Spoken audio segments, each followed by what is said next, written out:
அனைவருக்கும் வணக்கம். நம்மளோட ஸ்ரீபக்தி சேனலில் இன்றைக்கி கும்பாஷி அப்படிங்கிற இடத்துல அமைஞ்சிருக்கக்கூடிய ஸ்ரீ சண்டிகா துர்கா பரமேஸ்வரி கோயில் தான் பார்க்க போகிறோம்.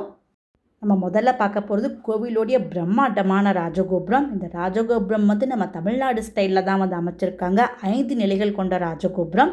இந்த ராஜகோபுரத்துக்கு கீழே இதை தாங்குற மாதிரி 12 தூண்களும் அமைச்சிருக்காங்க. பார்க்கவே ரொம்ப பிரம்மாண்டமாக இருக்குது இந்த கோபுரம்.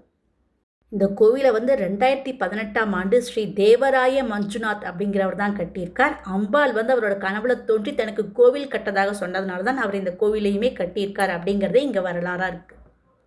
நம்ம இந்த கோவில் பக்கத்தில் 1 கிலோமீட்டர் தொலைவில் அமைஞ்சிருக்கக்கூடிய ஸ்ரீ ஆனேகுண்டே கணபதி கோவில் போட்டிருக்கோம். அதோட லிங்க் நான் தரேன். அந்த கோவிலையும் கண்டிப்பாக பாருங்கள்.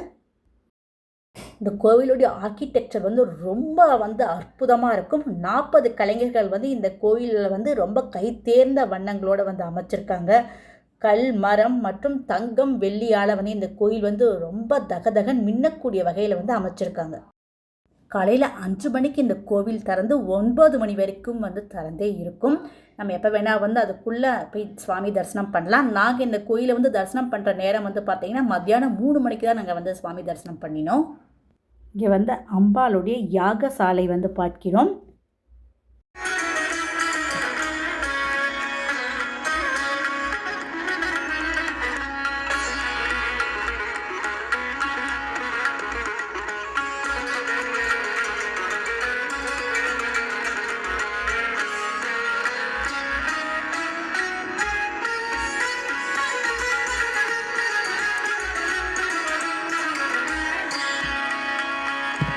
அடுத்ததாக இந்த கோயில் இருக்கக்கூடிய 2வது கோபுரம் பார்க்கிறோம். இது பொன்மயமாகவே இருக்குது. 3 நிலைகளோடு இந்த கோபுரத்தை அமைச்சிருக்காங்க.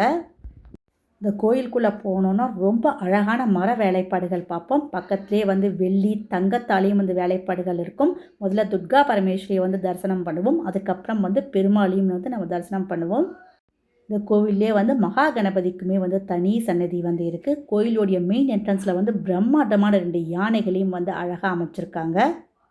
இந்த கோவிலுடைய வெளிப்புறங்கள்லாம் பார்த்தாலும் அழகிய வேலைப்பாடுகள் அமைச்சிருக்கும். ஒவ்வொரு இடத்துலையுமே அம்பாளுடைய அழகான உருவங்களும் பிரதிஷ்டை பண்ணியிருப்பாங்க. ஸ்ரீ சண்டிகா துர்கா பரமேஸ்வரியை ராகு காலத்தில் வேண்டிக்கிறதால நமக்கு பல நன்மைகள் கிடைக்கும். நவகிரகத்தில் இருக்கக்கூடிய ராகு பகவான் இந்த நேரத்தில் தான் அம்பாளை வழிபட்டதுனால ராகுவால் ஏற்படக்கூடிய தோஷங்கள் எல்லாமே விலகும். கணவன் மனைவிக்குள் ஏற்பட்டிருக்கக்கூடிய கருத்து வேறுபாடுகள் எல்லாம் விலகும். ஆயுள் ஆரோக்கியமும் கிட்டும். அடுத்ததாக இந்த கோயில் அமைஞ்சிருக்கக்கூடிய ராகு, கேது மற்றும் நாக யக்ஷினிகளுக்கான சன்னதியும் பார்ப்போம். இங்கே இருக்கக்கூடிய சுவாமியை வேண்டிட்டு பக்கத்தில் இருக்கக்கூடிய ரொம்ப அழகான ஒரு குளத்தையுமே பார்த்து கொண்டிருக்கிறோம். ரொம்ப பிரசித்தி பெற்ற ஸ்ரீ சண்டிகா துர்கா பரமேஸ்வரியுடைய கோயில் வீடியோ தான் பார்த்தோம். இந்த வீடியோ உங்களுக்கெல்லாம் பிடிச்சிருக்கும்னு நினைக்கிறேன். நம்ம ஸ்ரீபக்தி சேனலை லைக் பண்ணி சப்ஸ்கிரைப் பண்ணுங்கள். உங்கள் ஃபேமிலி அண்ட் ஃப்ரெண்ட்ஸ்க்கு ஷேர் பண்ணுங்கள். இந்த வீடியோ பார்த்த அனைவருக்கும் மிக்க நன்றி.